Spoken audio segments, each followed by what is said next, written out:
Hi everyone.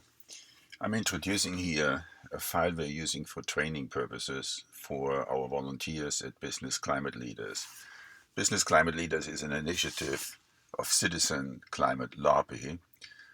We are split into sectors: energy, transportation, and so on. This here is focus agriculture. This slide here explains the nature of our organization. We're introducing ourselves as an international NGO, basically, with more than 140,000 members. We are represented in every single district, in every single congressional district of the United States.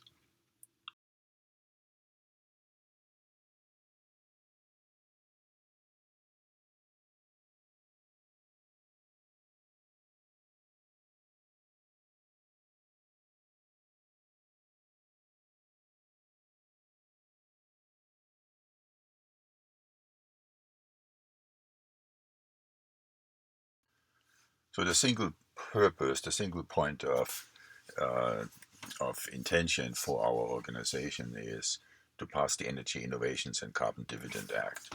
Canada already has that in place. We have a bill in the House, HR 763, now ready to go.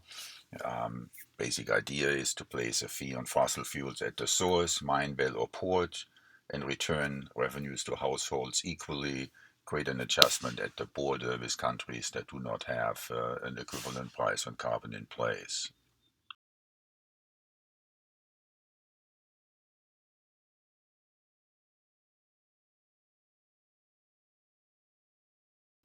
While Citizen Climate Lobby is focused on training volunteers to talk with members of Congress, senators, and members of the House, BCL is focused on the business sector, is focused on upstream uh, input into the political process.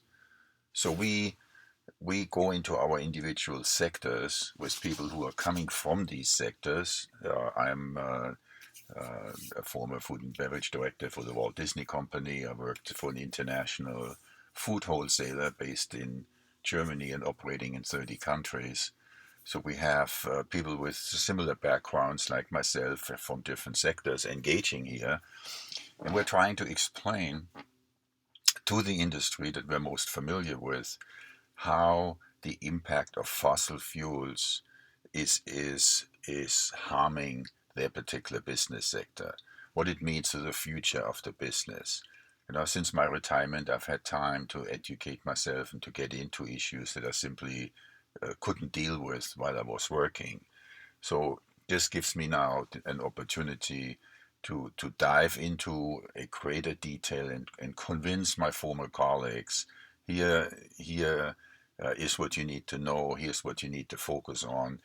Here is what will seriously impact your industry, and you better be prepared for this.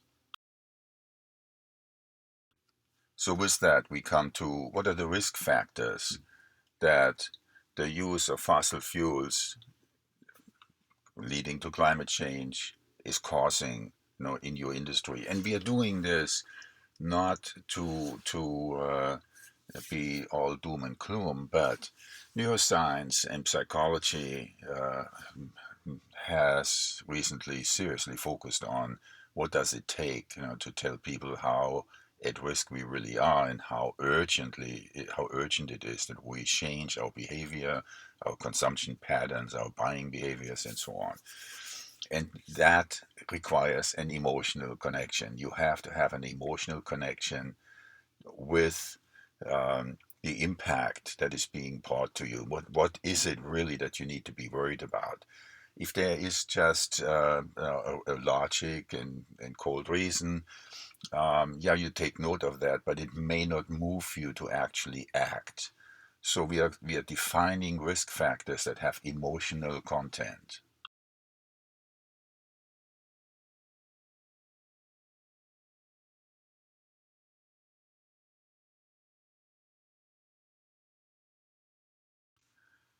So for agriculture here, we have taken three topics. One is environmental degradation. What is happening in the environment?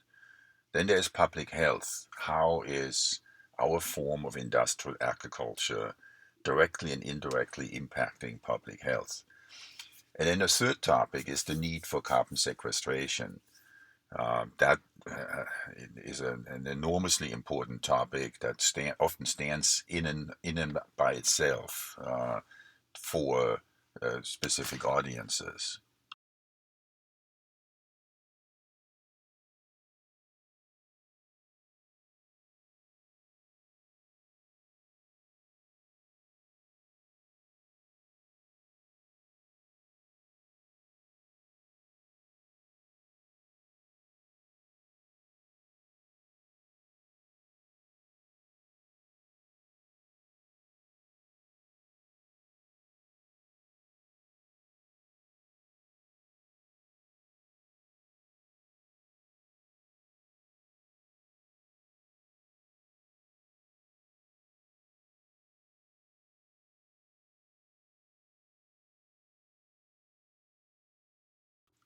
So this first slide here, environmental degradation, we picked four topics um, that can individually be uh, extrapolated into a much larger topic. You could take, for example, synthetic fertilizer runoff into streams and address the seafood industry with these and related issues.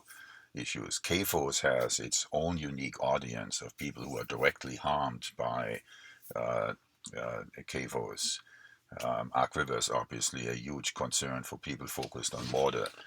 So these are issues which we show in aggregation to some groups, but we have some volunteers who have like a specific target group and they take a specific topic and blow it up within the frame of this presentation here. And we have obviously other tools that allow them to refine this.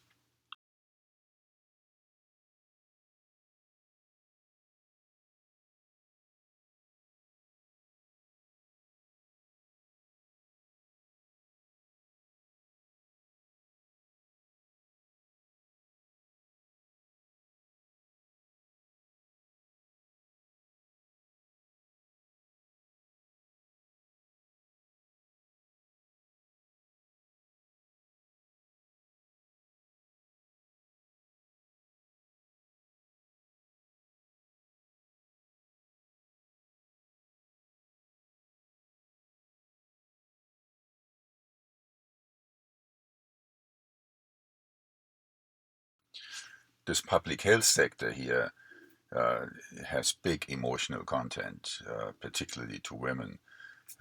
Just to to give a presentation to the League of Women Voters, for example, and talk about chemicals used in farming bleeding into the food supply, having glyphosate, traces of glyphosate in breast milk of mothers, and so those are very connecting issues. Um, that obviously they would resonate different to a farmers association than to a group linked to women, but it plays big in the restaurant industry because the restaurant industry and the retail industry because they are getting now really uh, into focus for the general public. You know, what are you putting on the shelf and how, where do you source your food? And can you assure me that the food you're serving me is free from these contaminants? These are becoming huge issues that are impacting the entire industry. So when we are talking about food and agriculture, this is not just focused on the farmer. I mean, on the contrary, you know, this is widely focused on the supply chain all the way up to the consumer to educate people really on what is this collective impact we are experiencing here through this industrial form of agriculture.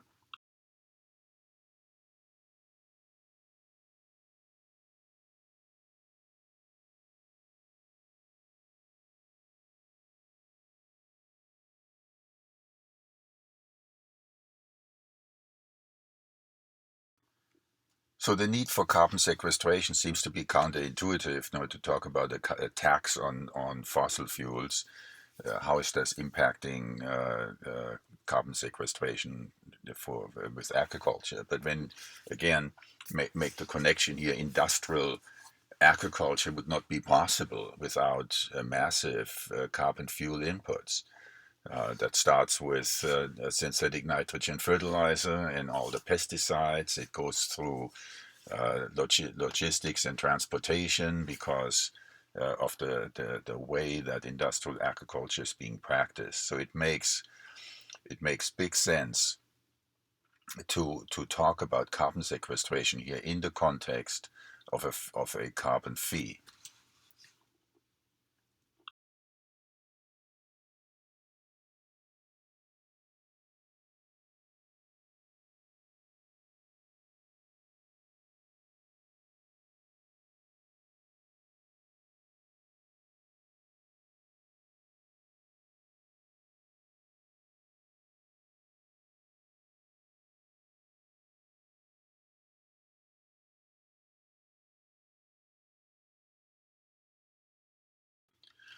We are then coming to regenerative organic agriculture. How regenerative organic agriculture has the capacity to address virtually every one of these pathologies that we explained in the previous segment. Here's uh, what we want to come into being. This is what we want to support. This is what we want to have come out. This is a very hopeful message now when we look at from nutrient depletion in your food to chemicals in your food transferring over to uh, industrial agriculture, destroying your environment, your habitat, your water, your air quality, and so on. This is really now offering a positive message, a solution that we can embrace and focus on.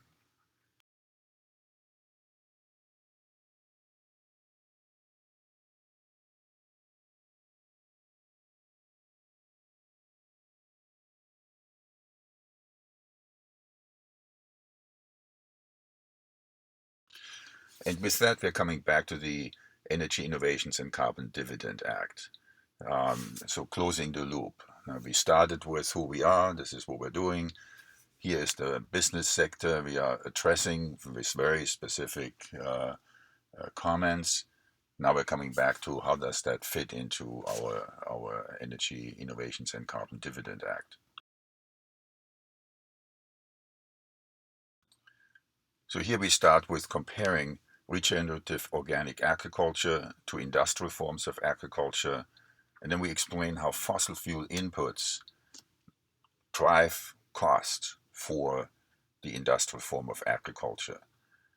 By increasing this input cost, we are creating market-friendly forces to push the production cycle, to push the entire supply chain really out of these practices and focus on regenerative organic, which does not have the input costs from fossil fuels.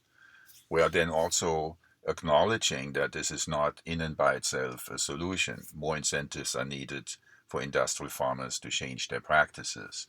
Um, Payment for carbon sequestration on a per ton basis is already a big thing, but there are many other incentives.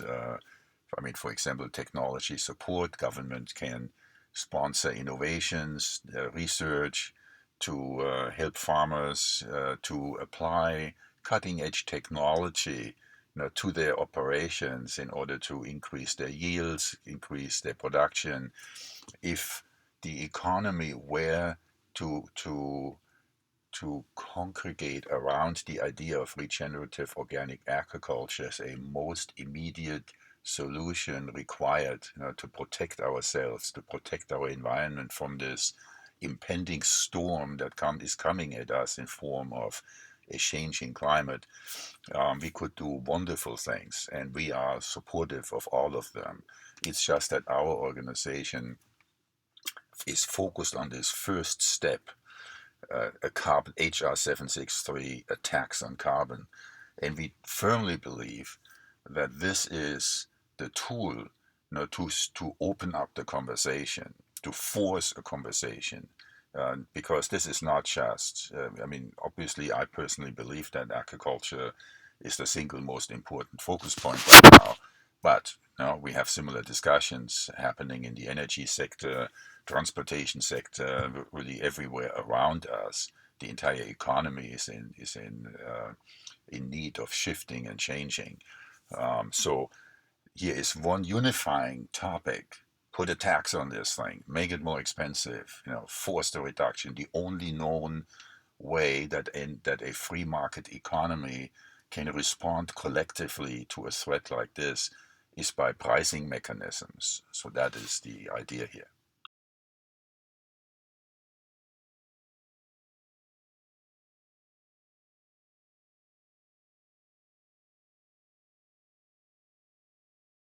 Now we're also providing then supporting slides here that state how virtually every leading economist in the world supports the carbon fee and dividend legislation, making an economic case for this support here.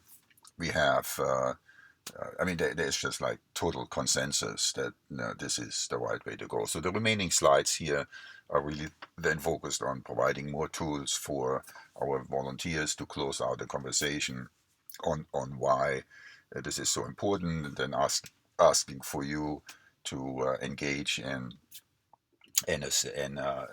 assist by supporting, signing on to the bill, supporting the bill, helping it getting passed. So with that, I would open up to questions. We have some time left. Maybe we can, if you have any questions, I would love to entertain them. Thank you very much.